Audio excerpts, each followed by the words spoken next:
Alright guys, it's time for another loss analysis. We are today looking at a submission by Brahms Amadeus. Thank you very much for your submission. And it's quite a long clip, so I'm going to kind of try to summarize the first part of it before it gets into the real meat and potatoes of what goes down in the last 3 minutes here. So in the first couple minutes here, we established that what we have is, I believe this is a Castigator stance arbitrator. We have a Flame Staff Psyker with Bubble. We have ourselves playing a Shout Veteran. I believe we're using a grenade focus build because we do have the bolt pistol and we do have shredder grenades. And we are using the power sword as our primary. And then Chorus Zealot. Although the Chorus Zealot, it was kind of hard to figure that one out. So that might be, I think it's definitely Chorus. I think later on we'll see some pulsing of that. So that's what we've got for our little chess pieces for our combat puzzle. And the first part of this encounter is just a pretty slow going fight between them, these players, and hopefully that's the right volume for you guys. Sorry about that last one, by the way. I know the game volume is a little loud. It looks loud again still. So let's duck it down some more. So it's a pretty slow going fight between these enemies and our team here, but they come out of it relatively unscathed. Something that I do want to point out, there's not a whole lot to commentate on here, but something I do want to point out for our primary player, here's advantage, Brahms or Caitlyn, is that they are doing too much blocking and shoving. This almost comes back to bite them later on. They almost die as a result of this, but like watch here. You can see our stamina bars on the screen a lot, but we're just shoving and blocking unnecessarily during times where we could be doing damage instead. So I think we get scared because we take hits and we'll just shove, and we're not really committing to any one direction. We're just shoving, See how many, we threw about 4 to 5 shoves in that little span of time, and that does eat into our stamina.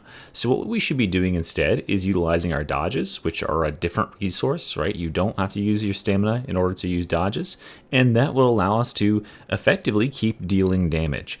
They got through this just fine, right? But I have to imagine if we look at the endgame stat screen, well, if anybody has the scoreboard mod, that we would see Caitlyn or Brahms here doing significantly less damage than some of the other players because they just aren't connecting sword with face often enough. So that's my one criticism I have there.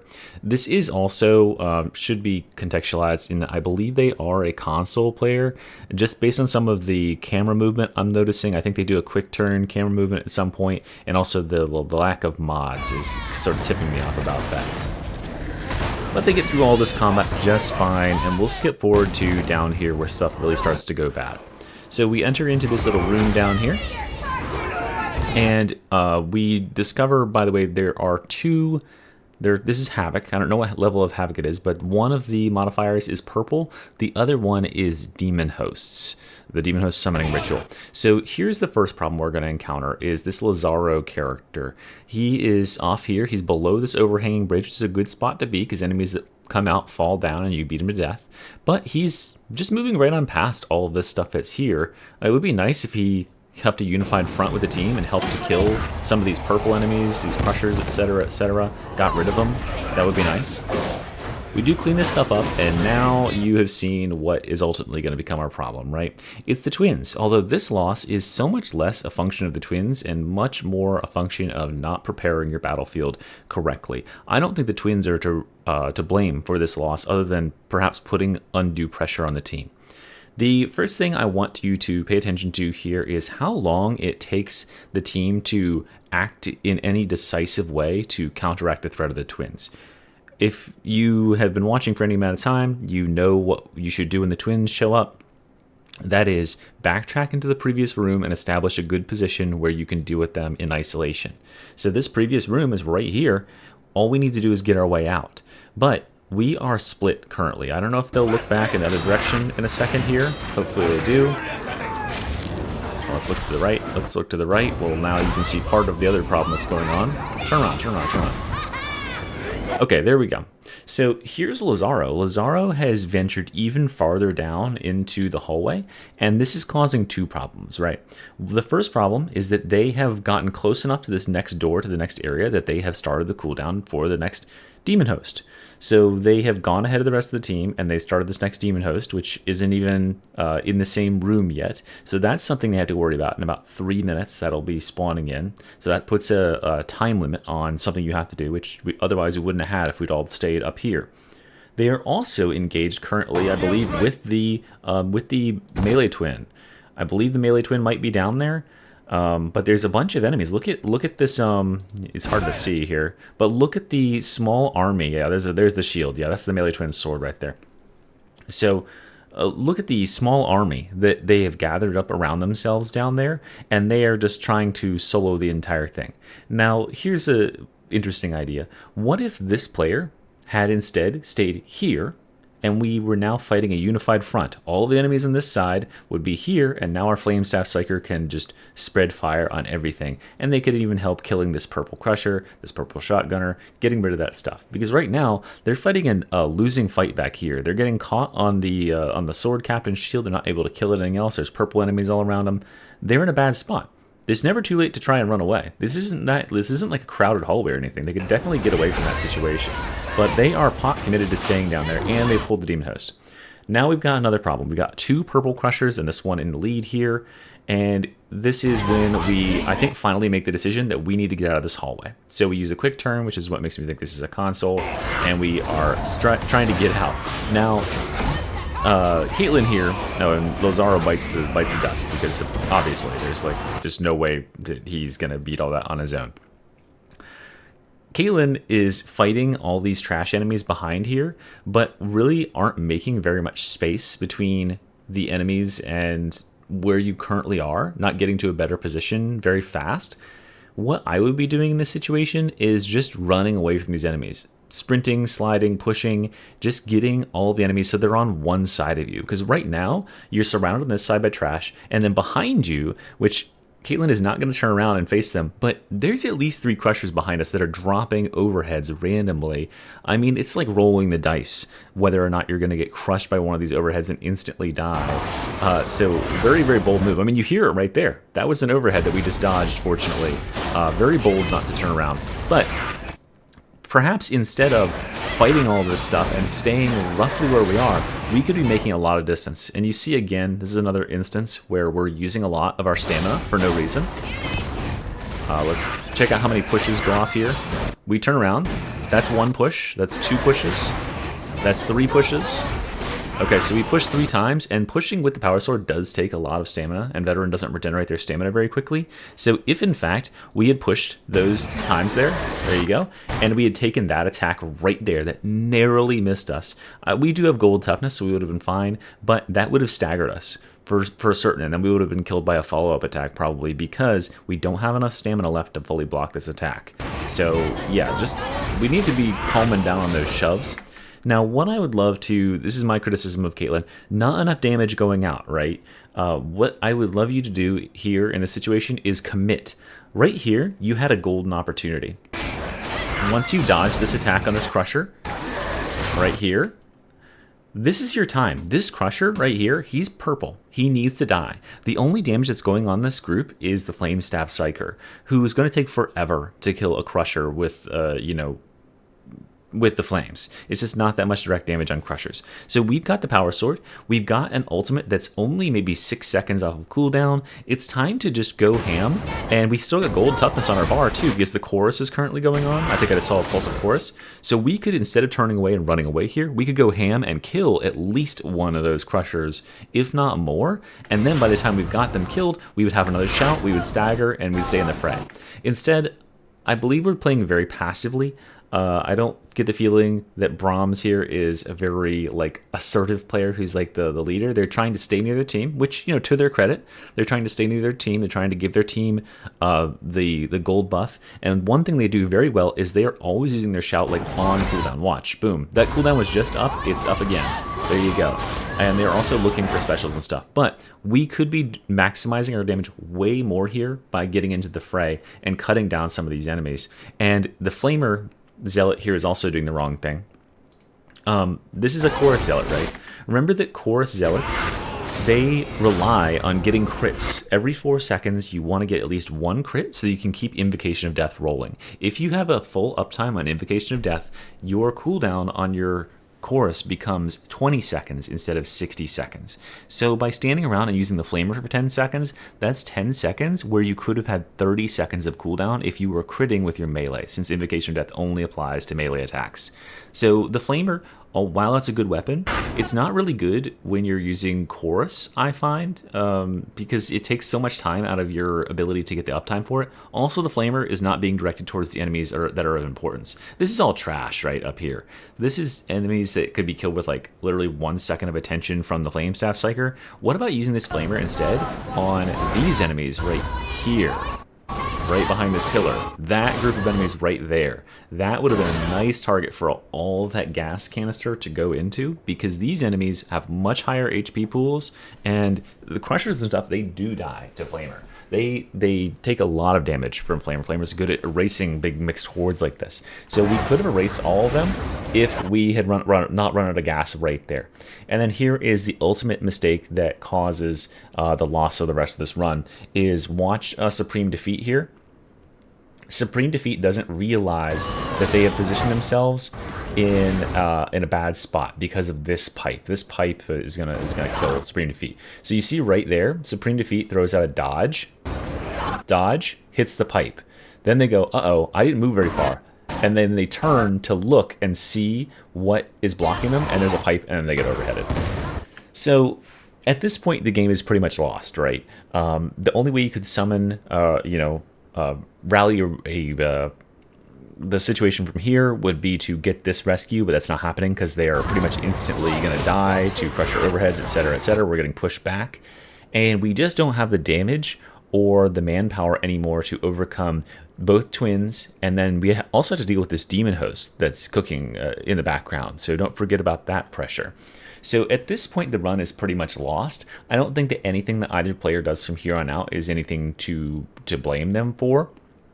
So I don't really want to spend too much time analyzing it. Of course, Koobs also gets caught out by a crusher and gets overheaded. Just it happens, right?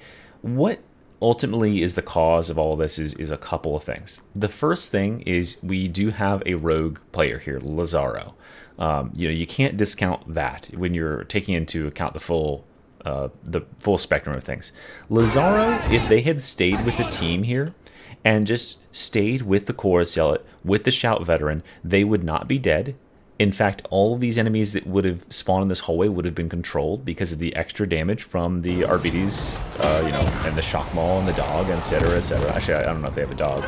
But they get themselves isolated, and they get caught out by the melee twin, and they don't, in turn, retreat and get back with the rest of the team.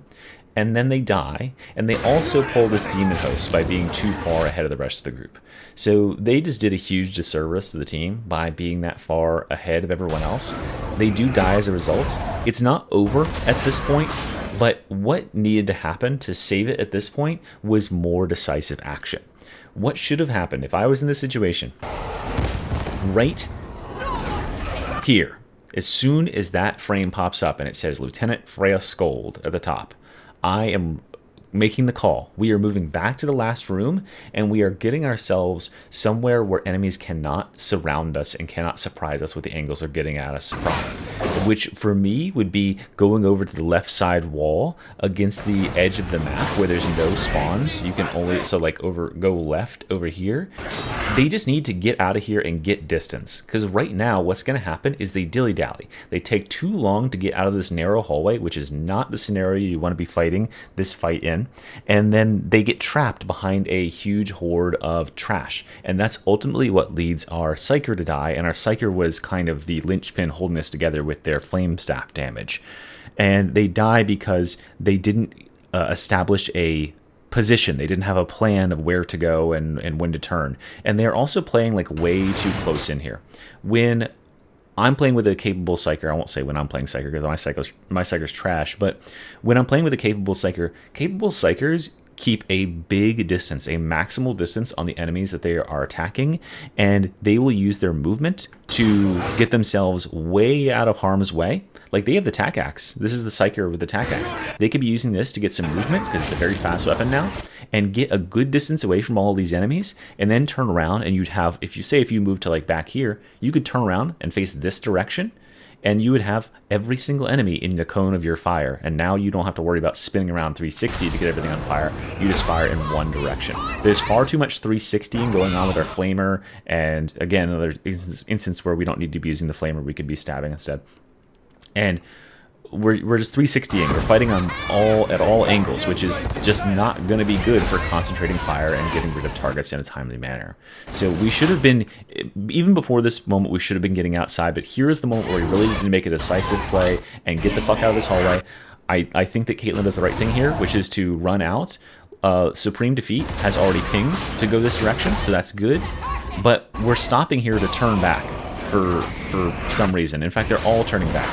There could be so much more distance made here. Look how open this whole beautiful area up here is. Look at this whole huge open choke point up here. The Psyker could have fallen back to here and then slowly backed their way up the stairs and cut everything out here in this huge open area forever. Instead, they're playing with fire, right? They panicked after this mutant grabs them, and then they don't get the appropriate distance, and they're just like narrowly dodging death, like over and over and over again, until eventually it catches up with them because they misplace themselves in this little corner right here. And let's see if Bernie says hi. Hey, Bubba, what you doing? You want to say something? Okay. All right. I love you. Okay. All right. So yeah, that's my overarching. Oh my gosh, that's my overarching take. Now, just some summary thoughts here. One, for our player Caitlyn, be more assertive. You have basically an invulnerability on your shout cooldown. Anytime that shout is less than like 5 seconds away from being up, just get in enemies' faces and start dealing damage. If they hit you and they break your toughness, you'll probably have shout up by that time. You'll shout them down to the ground. You'll get your toughness back. Get that damage dealt to these targets, especially when you have something like the power sword or the bolt pistol. Both of these weapons are pretty dang good at getting rid of crushers. This pink crusher right here is crying out for you to get in there and murder it. Do not be scared. When you have gold toughness on your bar, you are invincible to one-shot attacks. You're invincible to any damage to your health as long as you have 1 point of gold toughness on your bar. So be aggressive. Be aggressive. The thing I want to say for Supreme Defeat is just make more distance, my friend. Make way more distance. You were spreading a cone of like 180 degrees with the fire because you never got to a position where all the enemies were on one side of you, and that would have made this fight a lot easier. For Koobs, I would say just be using your melee more so you can have more choruses. More choruses would always are nice and could have potentially stopped the situation from devolving. And for Lazaro, please stay with the group. You single-handedly kind of threw this game by getting way ahead and putting them down a man when the twins were spawning in. And look at that. The twins didn't even really factor into this loss. Now, if you want to see how they actually lost, this is something they were blaming themselves for in the submission, but it's not their fault, right? At this point, there is no recovery from here. There is literally 0% chance that you can get a save from here for a couple of reasons. But we're going to get down here, and we're going to try to get through here, and listen. Okay, we got bumped in the back by the charge from the sword twin, and now we're bumped into these tox bombs, so we take that. That sucks. And then, of course, the tox bomber has put bombs across the entirety of the hallway, and that's what ultimately gets us here. I believe you did that, or maybe like a single bullet or something. But it didn't matter anyway, because even if you got down here to the end of the hallway, you still have to... Is this door open? I think this door is still closed. So this door, you have to wait for it to open, and that will take forever. The twins will be all over you and shooting you while that's going on. Once it's open, on the other side, now the demon host is going to go into aggro spawning mode, and you only have like a minute left, or like a minute and 20 seconds left as it is. So you're very, very pressed for time. This will go down to 15 seconds. And then you're probably going to have bulwarks or reapers or something standing on the res point. So even with one grenade and shout, you could maybe stagger those, but you won't be able to get the melee twin off of you in time because she will chase you into that room and prevent the res. So really, really impossible to save from here. So don't feel bad about anything that happened from the moment the Psyker went down on, because that's just genuinely not on you. All right, that was a good rundown, guys.